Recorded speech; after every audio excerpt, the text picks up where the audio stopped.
لله رب العالمين والعاقبة للمتقين الصلاة والسلام على أشرف الأنبياء والمرسلين قال الله تبارك وتعالى في القرآن المجيد والفرقان الحميد ليس البر أن تولوا وجوهكم قبل المشرق والمغرب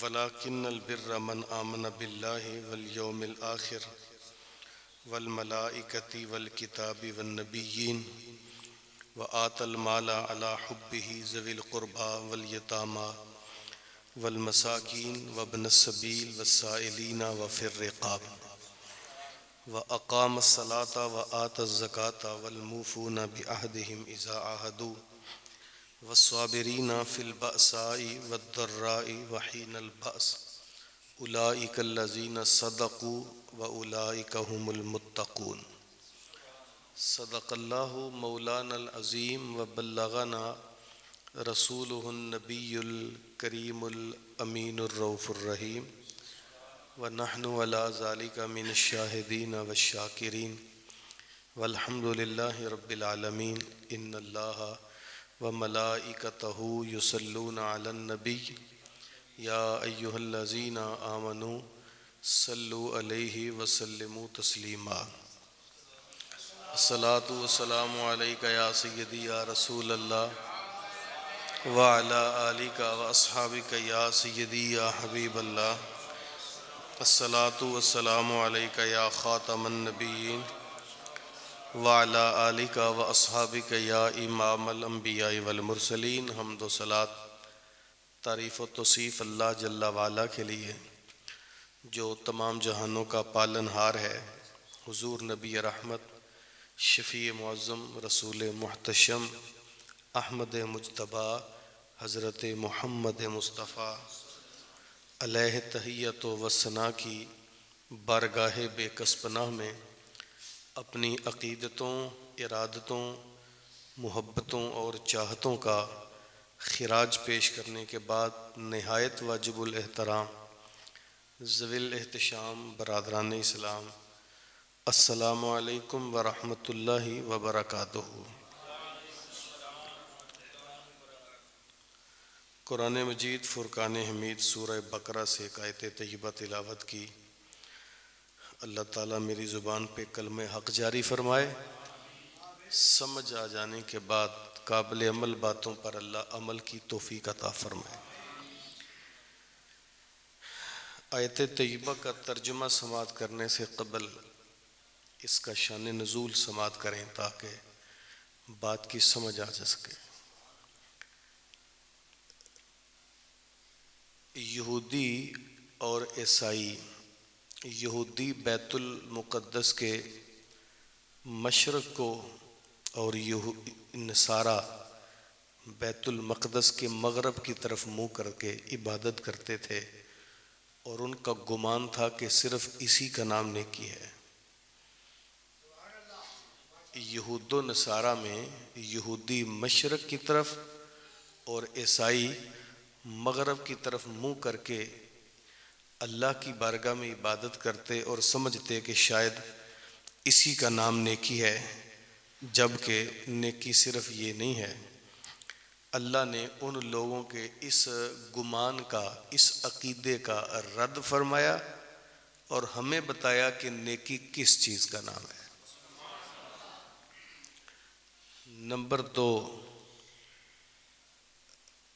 انسان سے 4 چیزیں کردار وائز مطلوب ہوتی ہیں، اگر وہ ان 4 چیزوں کو ادا کر لے تو وہ اللہ کا برگزیدہ ہوتا ہے۔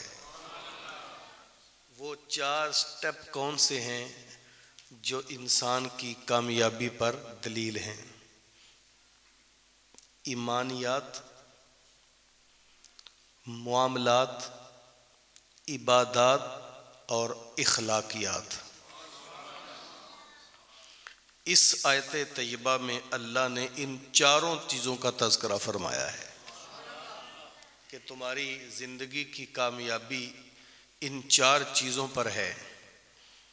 دو باتیں میں نے آپ سے گزارش کی. ایک تو یہودی اور عیسائیوں کے اس گمان کا رد کیا گیا جو گمان کرتے تھے کہ شاید مشرق و مغرب کی طرف منہ کرنے کا نام ہی نیکی ہے. دوسرا اللہ تعالیٰ نے بتایا کہ 4 چیزیں انسان کی کامیابی پر ضمانت ہوتی ہیں اور وہ چاروں چیزیں نیکی کا جز ہیں. آئیے ہم اس آیت کا ترجمہ سماعت کریں تاکہ ہمیں نیکی کی حقیقت کی سمجھ چل جائے. چونکہ اس معاشرے میں جو بندہ 5 وقت کی نماز پڑھ لے وہ سمجھتا ہے کہ مجھے تو دیگر کاموں کی ضرورت ہے نہیں، میں تو متقی پرہیزگار آدمی ہوں، نماز میں 5 وقت پڑھتا ہوں، کسی سے دھوکہ کروں، فراڈ کروں یا حرام کماؤں یا دھوکہ دہی کروں، اس سے مجھے کوئی غرض نہیں. وہ صرف اتنے میں کامیاب ہے کہ میں تو 5 وقت کا نمازی ہوں. یا ایک بندہ کسی غریب کے ساتھ تعاون کر دے تو وہ سمجھتا ہے کہ اصل تو انسانیت کی خدمت میں کرتا ہوں، میں جو کام کرتا ہوں یہ اتنا بڑا ہے کہ مجھے نماز کی بھی ضرورت نہیں ہے، گزر چل ہی رہا ہے، نیک آدمی ہوں. اس آیت طیبہ کے دامن میں اتر کے دیکھیں اللہ نے زندگی کی حقیقت کس چیز کو بتایا. ارشاد ربانی ہے لیس البر ان تولوا وجوہکم قبل المشرق والمغرب. نیکی یہ نہیں ہے کہ تم اپنے رخ پھیر لو مشرق اور مغرب کی طرف.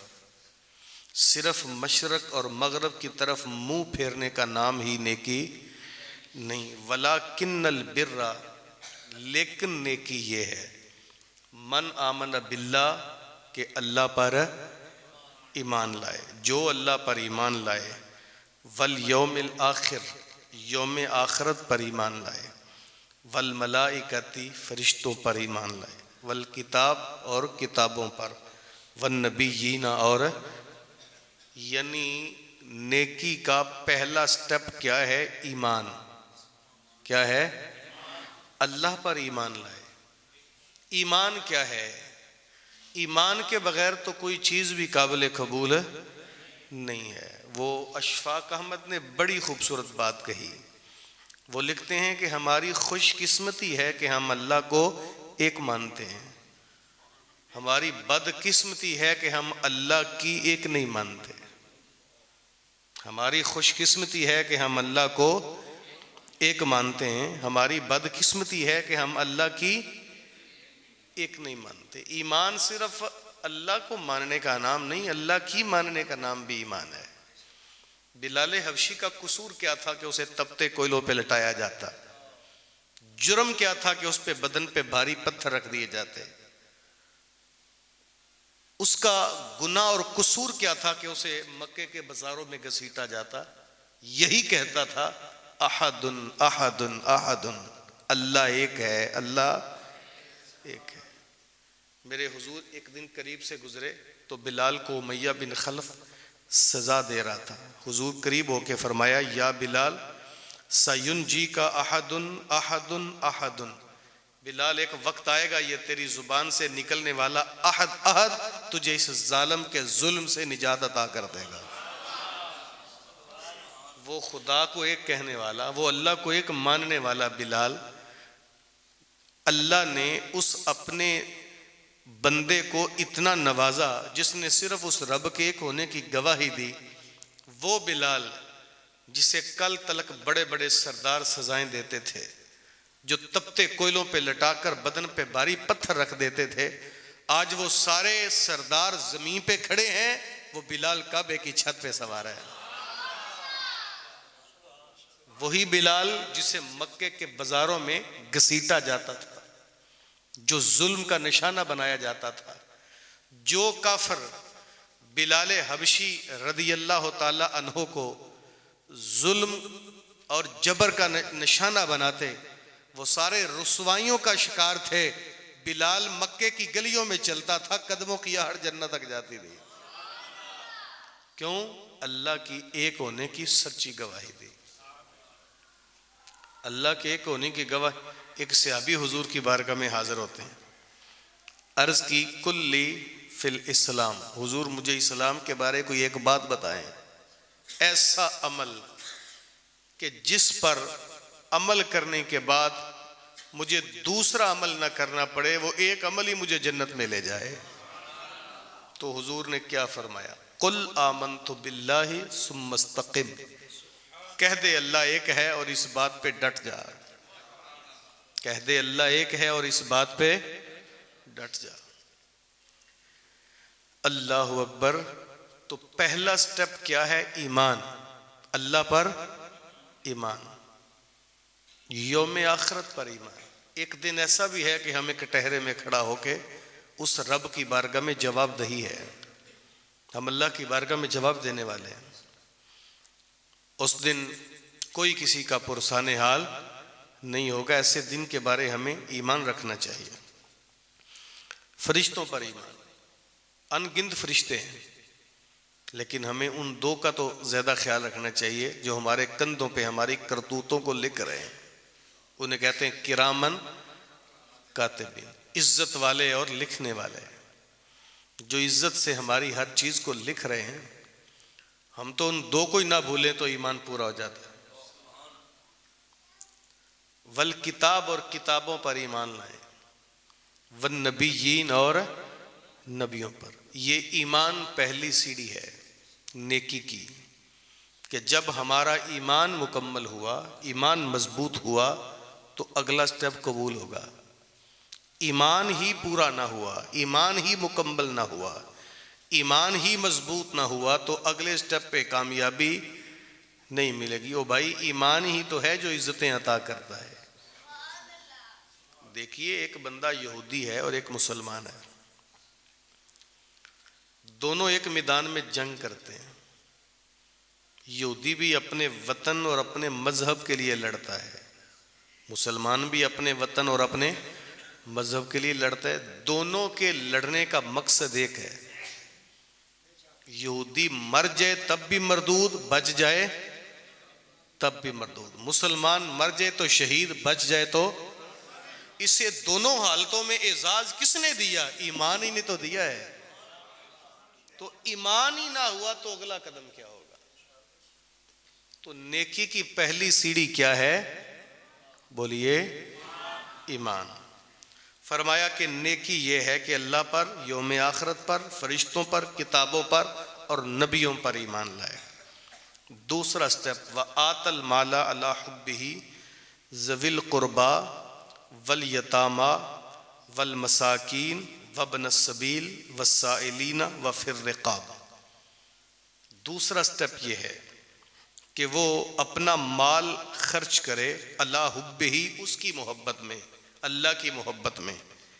کہاں خرچ کرے؟ ذوی القربیٰ، قریبی رشتہ داروں پر. اچھا، ہمیں جب مال خرچ کرنے کا لمحہ آتا ہے قریبی تو نظر آتا ہی نہیں، جبکہ مال قریبی لوگوں کے لیے ہوتا ہے. یہ میں اپنی طرف سے نہیں کہہ رہا، اللہ کا قرآن ہے بھائی. اللہ نے فرمایا اللہ کی محبت پہ مال خرچ کریں. کن پر؟ قریبی رشتہ داروں پر.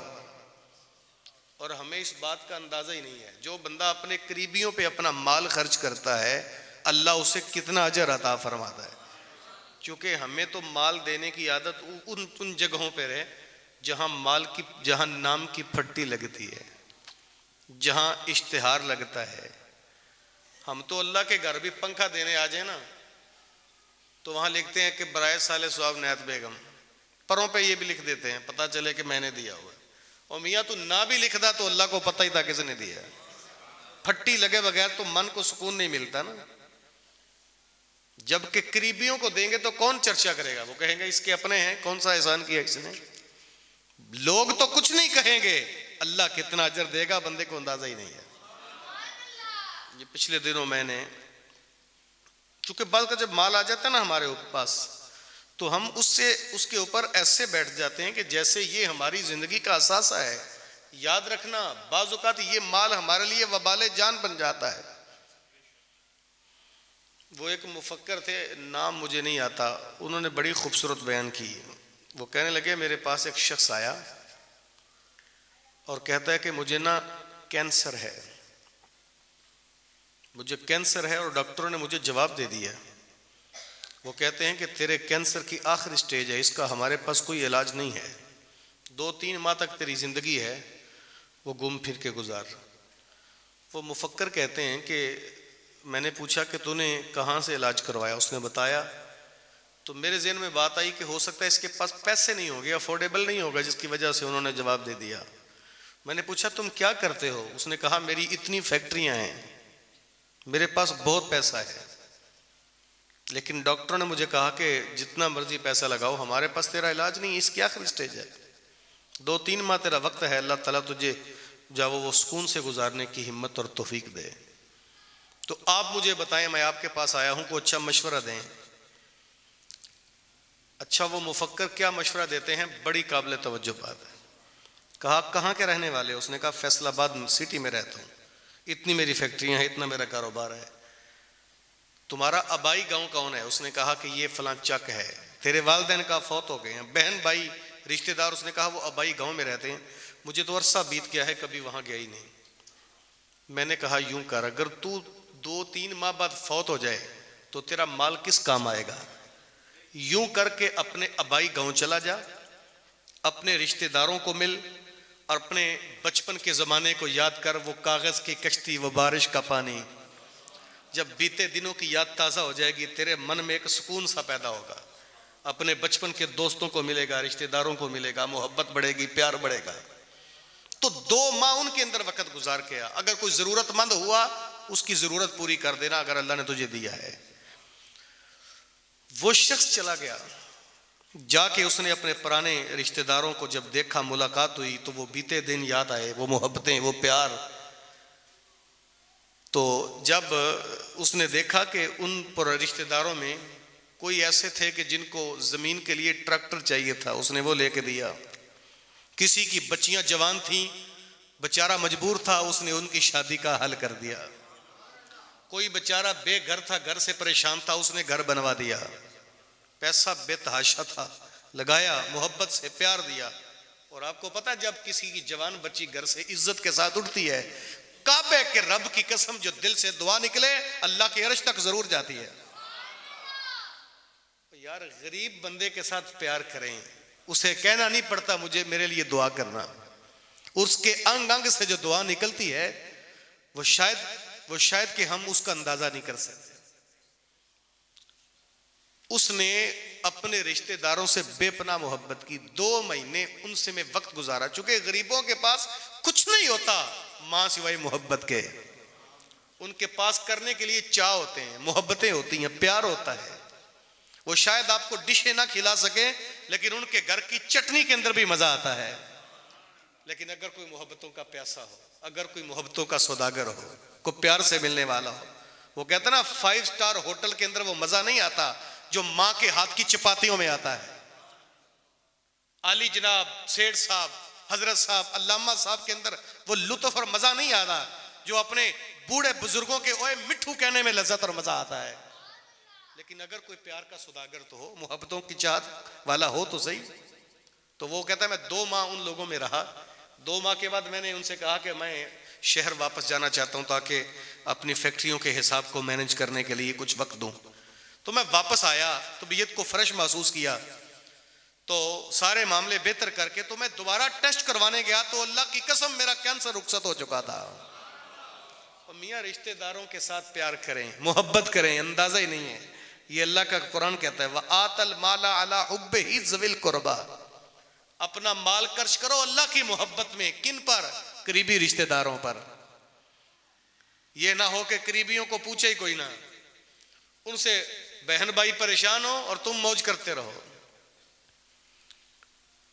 وَالْيَتَامَىٰ، اور یتیموں پر خرچ کرو، وَالْمَسَاكِينَ، اور مسکینوں پر، وَابْنَ السَّبِيلَ، اور راہ گیروں پر۔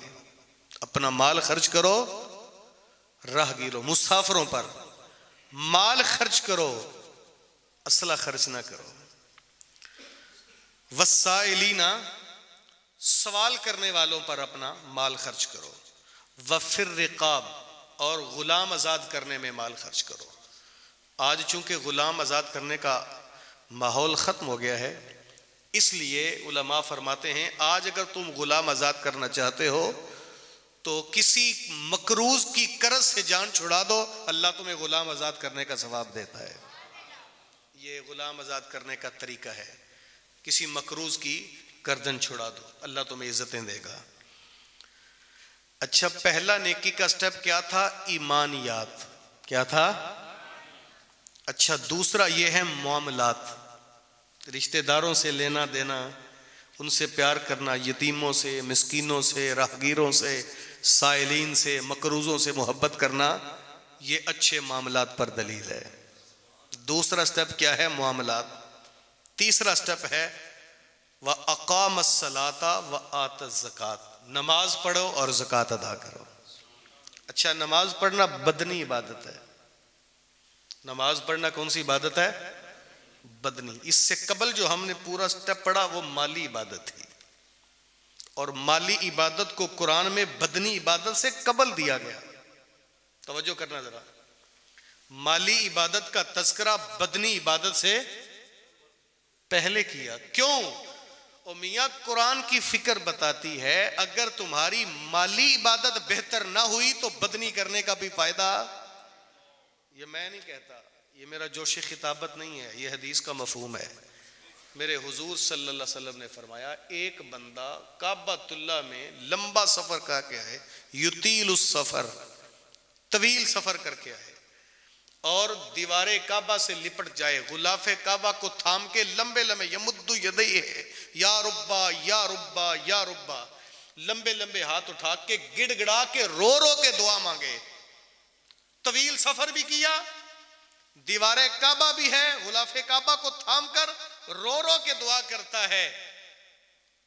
مطعمہ حرام، حضور فرمایا اس کا کھانا حرام کا ہو، ومشربہ حرام، پینا حرام کا ہو، وملبسہ حرام، لباس حرام کا ہو، وغذی بالحرام، اس کو غذا حرام کی کھلائی گئی ہو، فأنا یستجاب لہ، بتاؤ اللہ اس کی دعا کو کیسے قبول فرما لے گا؟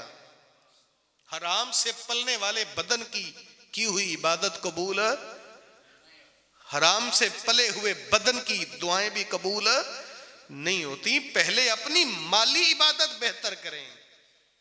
بندہ ہر سال حج پہ بھی جائے، 3 عمرے بھی کر لے، لیکن مزدور تنخواہ بھی نہ دے، ہمسائے سے اس کا حق چھین لے، رشتہ داروں کی پرواہ نہ کرے، اور حاجی صاحب کہلوانے میں مزہ آتا ہو، تو میں کیا کہہ سکتا ہوں اس کے بارے؟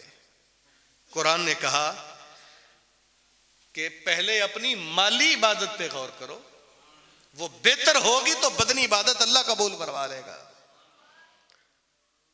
وَأَقَامَ الصَّلَاةَ وَآتَ الزَّكَاةَ، نماز قائم کرے اور زکوٰۃ دے۔ جس طرح نماز روح کو پاک کرتی ہے، جس طرح نماز روح کو بالیدگی دیتی ہے، پاک کرتی ہے، اسی طرح زکوٰۃ تمہارے مالوں کو پاک کر دیتی ہے۔ وَالْمُوفُونَ بِعَهْدِهِمْ إِذَا عَاهَدُوا،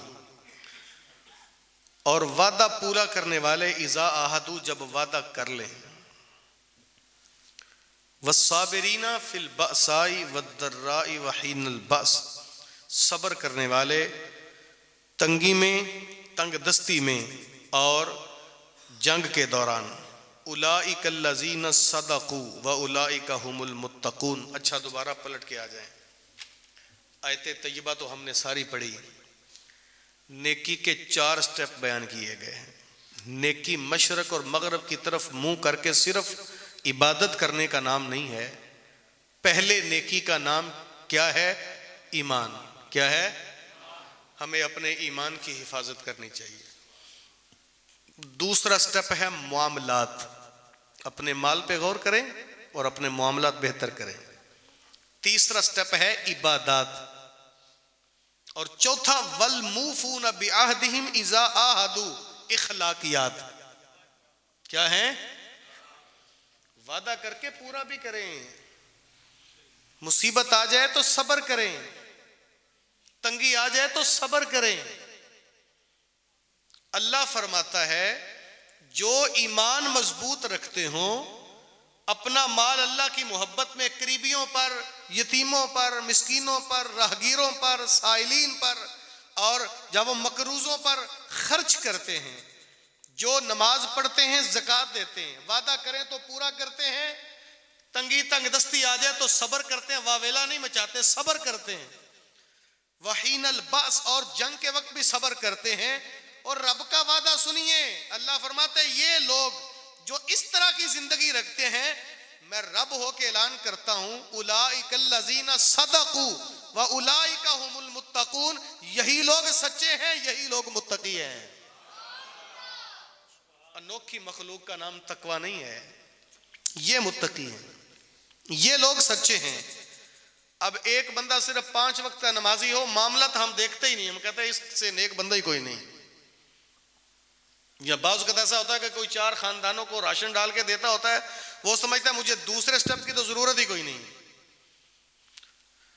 یاد رکھنا، اسلام ایک مکمل ضابطۂ حیات ہے، اسلام ایک دستور زندگی ہے، منشور حیات ہے۔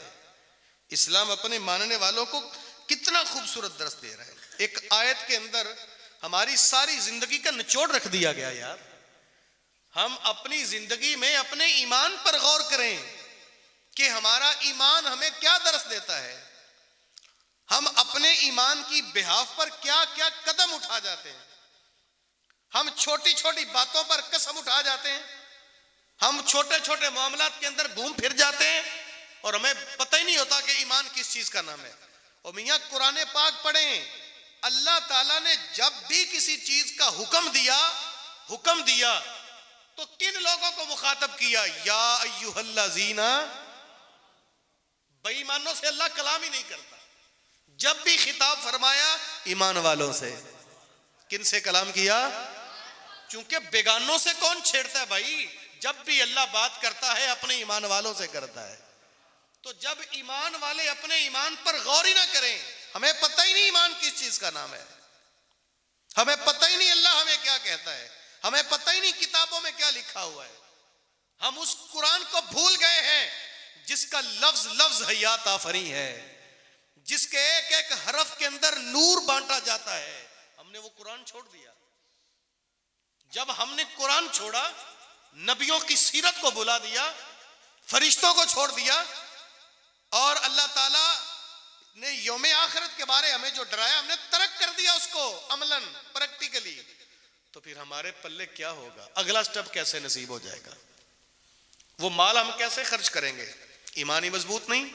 ایمان مضبوط ہوتا تو پیسہ دیتے ہوئے میں جب وہ ٹوٹی کے اوپر بھی اپنا نام نہ لکھتا۔ 10 روپے آ جائے نا بندہ مسجد میں دینے کے لیے، تو وہ دادے پردادے سے نام شروع کرتے ہیں، فلاں کا بیٹا، فلاں کا پوترا، فلاں کا بھتیجا، فلاں کا بانجا اللہ کے گھر میں 10 دینے آیا ہے۔ میں ایک مسجد میں خود گیا ہوں، میں نے آنکھوں سے دیکھا وہ بندہ لڑ رہا تھا، میں نے کیا ہوا؟ اس نے کہا میں نے 10 روپے دیے، اس نے اعلان ہی نہیں کیا۔ ایمان مضبوط ہوتا تو میاں 10 روپے دے کے بندے سے جو وہ تعریف کروانے کی ضرورت ہی نہیں تھی۔ ایمان مضبوط نہیں ہے تو میں اپنے بھائی سے تعاون کر کے ڈبل تعاون کی توقع رکھتا ہوں۔ میں ایک کا بڑا بھائی ہوں، ایک میرا چھوٹا بھائی ہے، میں نے اس کے ساتھ پیار کیا، محبت کی، اس کی زندگی میں اس کی پڑھائی کا خیال رکھا، اسے فن سکھایا، اس پہ خرچ کرتا رہا۔ ایک وقت آیا کہ میرا بھائی جوان ہو گیا، پڑھ لکھ گیا، افسر بن گیا، اس کی حالات بہتر ہو گئے، میرے پتلے ہو گئے۔ اب میں اپنے بھائی کو پتہ کیا کہتا ہوں؟ اور میاں میں نے تیرے لیے بڑے جتن کیے، میں نے کیا کیا مصیبت نہ سہی تیرے لیے، آج تو ہمیں پوچھتا ہی نہیں۔ یہاں رک کر کے میں گزارش کرنا چاہوں گا، جو میں اپنے بھائی سے کیے ہوئے سلوک اور تعاون کی توقع اس سے رکھتا ہوں، اگر وہ مجھے نہ ملی تو میں اس سے بدظن ہو جاؤں گا، میرے دل سے اس کا پیار ختم ہو جائے گا، نفرت کی دیواریں بلند ہو جائیں گی۔ اور اگر وہ تعاون میں نے جو اس کے ساتھ کیا وہ اللہ کے لیے کیا ہوتا، اس کی رضا کے لیے کیا ہوتا، تو اس کا صلہ اپنے بھائی سے مانگنے کی بجائے اللہ سے مانگتا، وہ پتہ نہیں کہاں سے عطا فرما دیتا۔ چونکہ وہ مالک کسی کا محتاج ہے، میں بھائی سے تعاون کر کے بھائی سے ہی بدلہ مانگتا ہوں، تو میاں وہ تو بدلہ ایسے دے گا۔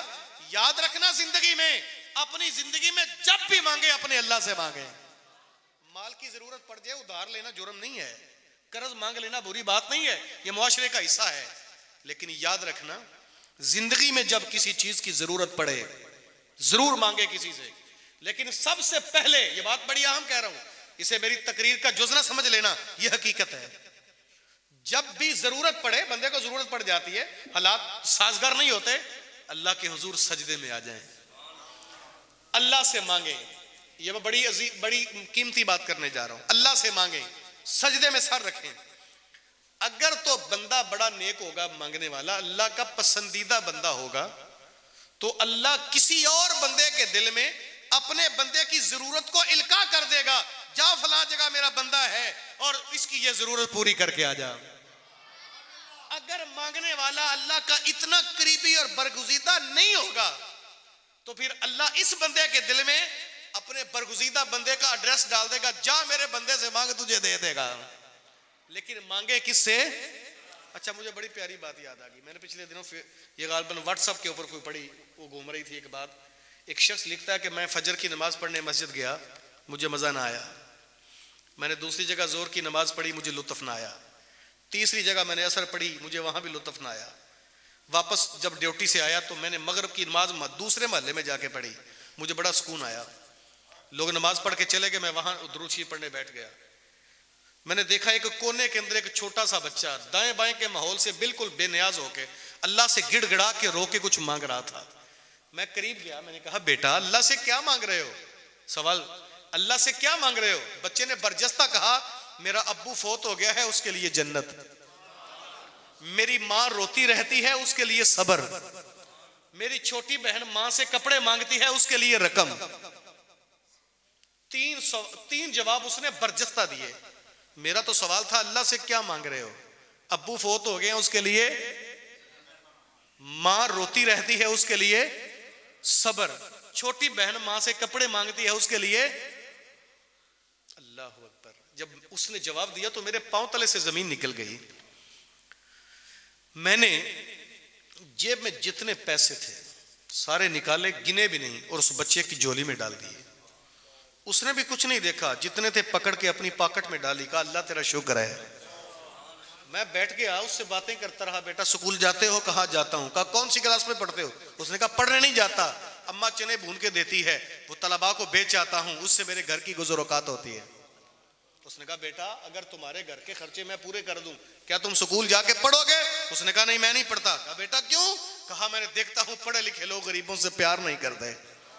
یہ سارے لوگ اس مسجد کے نمازی پڑھے لکھے ہیں, میرے ابو کو جانتے تھے, جب سے ابو فوت ہو گیا مجھے جانتے ہی کوئی نہیں ہے. تو مجھے اس کی باتیں بھا گئی. میں نے اپنی پاکٹ سے اپنی فیکٹری کا ایڈریس کا نیم کارڈ دیا, کہا بیٹا یہ میرا کارڈ ہے, کبھی زندگی میں جب بھی تجھے ضرورت پڑے میرے پاس آ جانا, میں تیری ضرورت پوری کروں گا. اس نے کارڈ پکڑ کے یوں پھینک کے میری جھولی میں ڈالا. کہا میں تجھ سے کیوں مانگوں؟ میں حیران ہو گیا. اس نے کہا میں تجھ سے کیوں مانگوں؟ مجھے جب دوبارہ ضرورت پڑی اسی رب سے مانگوں گا جس نے میری ضرورت کے لیے تیری نماز میں بے چینی پیدا کر دی تھی. میں تجھ سے کیوں مانگوں؟ میں تو اللہ سے مانگوں گا, وہ چاہے تیرے سے دلوائے یا کسی اور سے دلوائے, مجھے اس بات سے غرض ہے میاں اللہ سے مانگے. اچھا ایک بات مجھے ویسے پیدل چلتے کسی بندے نے سنائی ہے, یہ پڑھی پڑھی میں نے کہی نہیں, لیکن مجھے مزہ بڑا آیا, میں آپ کو سنا دوں. سبق آموز بات تو کہیں سے بھی ملے لے لینی چاہیے. وہ بندہ ویسے ہی تھا, گزر اوقات مجھے کہنے لگا کہ حضرت میں نے ایک بات سنی ہے کہ موسیٰ علیہ السلام کے دور میں نہیں, حضرت نوح علیہ السلام کے دور میں ایک بوڑھی اماں تھی, بڑی عبادت گزار تھی, اس کو حضرت نوح علیہ السلام سے بھی بڑی ہمدردی تھی.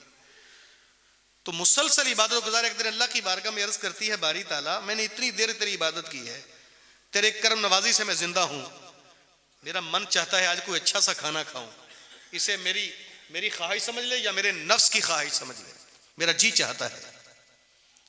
شیطان نے یہ بات سنی اور اپنے چیلے کو کھانا دے کے کہا جا اس مائی کو دے کے آ, اور اگر پوچھے تو کون ہے تو کہنا میں شیطان کا نمائندہ ہوں, بالکل صاف بتا دینا. شیطان کا نمائندہ کھانا لے کے گیا, جا کے اماں کے سامنے رکھا, اس نے پکڑ کے کھانا کھانا شروع کر دیا. توجہ ہے, اس نے کھانا کھانا شروع کر دیا. تسلا سے کھانا کھا کے جب وہ سیر ہو گئی تو اس نے برتن ہٹائے. وہ نمائندہ پریشان تھا, اس نے کہا اماں پوچھے گی نہیں تو کون ہے, میں کون ہوں, کہاں سے آیا ہوں اور یہ کھانا کہاں سے لایا ہوں؟ اس نے کہا بیٹا مجھے تیرے سے غرض نہیں ہے, میں نے اپنے اللہ سے مانگا تھا, یہ اس کی مرضی ہے وہ اپنی جان سے دے یا کسی شیطان سے دلوا دے, مجھے تیرے سے کوئی غرض ہے. تو جب بھی مانگے اپنے اللہ سے مانگے, وہ ضرور عطا کرتا ہے. تو اللہ فرماتا ہے ایمان یہ ہے کہ میاں اللہ کے حضور سر جھکاؤ, وہ تمہاری ضرورت کسی کے دل میں ڈال دے یا کسی کی ضرورت تمہارے دل میں ڈال دے, یہ میرے اللہ کا کام ہے. در در وہ کیا عبد المتین خالد نے کہا تھا, حد کر دی. آج کسی بندے سے مانگے وہ سگا باپ بھی ہو تو جتلانے سے باز نہیں آتا. وہ کہتے ہیں اور جتنے بھی سہارے ہیں سبک کرتے ہیں, اور جتنے بھی سہارے ہیں سبک کرتے ہیں, عزت نفس بڑھاتا ہے سہارا تیرا. ایک تو ہی رب ہے جو دینے کے بعد جتلاتا نہیں ہے. ایک بار, دو بار, تین بار, چار بار مانگ لیں, سگا باپ بھی کہتا تجھے شرم نہیں آتی؟ لیکن وہ رب ہے جتنی بار مانگو اتنی بار خوش ہوتا ہے. وہ کہتا ہے میرے سے مانگو تاکہ میں تجھے عطا فرماؤں. وقال ربکم ادعونی استجب لکم, دعا میرے سے مانگو میں تمہاری دعاؤں کو قبول فرما لیتا ہوں. ایمان پختہ ہو تو پھر ان چیزوں کی پریشانی نہیں آتی. ہمارے ایمان میں کمزوری ہے, اگلا سٹیپ اس لیے نہیں ملتا. پیسہ خرچ کرتے وقت ہم قریبیوں کو خیال نہیں رکھتے, اس لیے ایمان کمزور ہے. یتیموں کو اگنور کرتے ہیں, اس لیے ایمان کمزور ہے. ان لوگوں کو دیتے ہیں, یتیم غریب ہمارے کاغذ میں برابر ہیں. ہم کہتے ہیں کہ وہاں دیں جہاں کم از کم اتنا لمبا اشتہار ہے, چودھری صاحب, چیمہ صاحب, چٹا صاحب اتنے پیسے اللہ کی راہ میں دیے. او میاں اب ڈھونڈنے چراغ رخ زیبا لے کر. ایسے لوگ بھی تمہاری زندگی میں ہیں کہ ذاتی خودداری اور خاندانی غیرت انہیں ہاتھ نہیں پھیلانے دیتے. ان کو ڈھونڈ. وہ کیا ساگر صدیقی نے کہا تھا, ہستی پلکوں کے نیچے غم بھی پلتے ہیں, مگر کون دیکھتا ہے اتنی گہرائی میں. کبھی دیکھیں ان لوگوں کو کہ جن کی مسکراہٹ کے پیچھے کتنے کتنے غم پوشیدہ ہوتے ہیں. پہچانے ان لوگوں کو کہ بعض کو تو وہ بظاہر تمہارے اپنے ہوتے ہیں, ان کے اندر بیگانگی چھپی ہوتی ہے, اور بعض لوگ بظاہر بیگانے ہوتے ہیں لیکن ان کے اندر کے انسان تمہارے اپنے ہوتے ہیں. رشتے خون کے نہیں صاحب, رشتے احساس کے ہوتے ہیں. آئیے ایک دوسرے سے محبت کریں, ایمان مضبوط کریں, اور یہ 4 سٹیپ اپنی زندگی میں یاد رکھیں اگر نیکی کرنا چاہتے ہیں. پہلے ایمان مضبوط کریں, پھر اپنے معاملات کو بہتر کریں, پھر عبادات کی سیڑھی پہ آ جائیں, اس کے بعد اپنے اخلاق کو بہتر کریں گے تو رب گواہی دے گا کہ تو ہی متقی ہے اور تو ہی سچا ہے. یہ اللہ کا وعدہ ہے. تو اللہ کی بارگاہ میں میری دعا ہے جو کچھ میری زبان سے یہ ٹیڑے میڑے بے ترتیب سے جملے نکلے, اللہ ان کو قبول فرما کے اثر ڈال کے دلوں میں اتار دے, اور ہمیں عمل کی راہیں عطا فرما. عمل کی توفیق, چونکہ عمل نہ کیا تو نہ آمین کام آئے گی نہ سبحان اللہ کام آئے گی. عمل سے زندگی بنتی ہے, جنت بھی جہنم بھی. یہ خاکی اپنی فطرت میں نہ نوری ہے نہ ناری ہے. اللہ ہمیں عمل کی توفیق عطا فرمائے. اللہم صلی علی سیدنا و مولانا محمد معدن الجود والکرم وعلی آلہ وصحبہ وبارک وسلم. اللہ پاک جتنے لوگ چل کر درس حدیث و قرآن سننے آئے سب کے قدموں کو گلزار بنا دے, لوٹنے والے ہر قدم کو بامراد کر دے, ایک ایک قدم پر کروڑوں نیکیاں عطا فرما. اٹھے ہاتھ پھیلی ہوئی جولیاں اپنی رحمتوں سے بھر دے. اس امت کے بے روزگاروں کو رزق حلال عطا فرما, مقروضوں کو بارے قرض سے نجات دے دے, بے اولادوں کو نیک اور صالح اولاد عطا فرما, اولاد والوں کی اولادیں فرما بردار کر دے. جو لوگ اپنی بچیوں کے اچھے رشتوں کے لیے سرگرداں ہیں اپنی جناب سے بہتر اسباب پیدا فرما. اللہ پاک جو بچیاں اپنے سسرال میں غلط رویوں کی وجہ سے دکھی ہیں اپنی رحمت سے انہیں خوشحال فرما. اے اللہ مسلمان جہاں جہاں بھی ظلم کے پنجے میں ہیں انہیں نجات عطا فرما, کھویا ہوا وقار عطا فرما, عظمت رفتہ و عزت پارینہ عطا فرما. اللہم اید الاسلام والمسلمین, اللہم اعز الاسلام والمسلمین, اللہم انصر الاسلام والمسلمین. وصلی اللہ تعالی علی النبی الامین وعلی آلہ واصحابہ اجمعین برحمتک یا ارحم الراحمین. میں نے چونکہ شیخ پورے عشاء کی نماز پڑھنے کا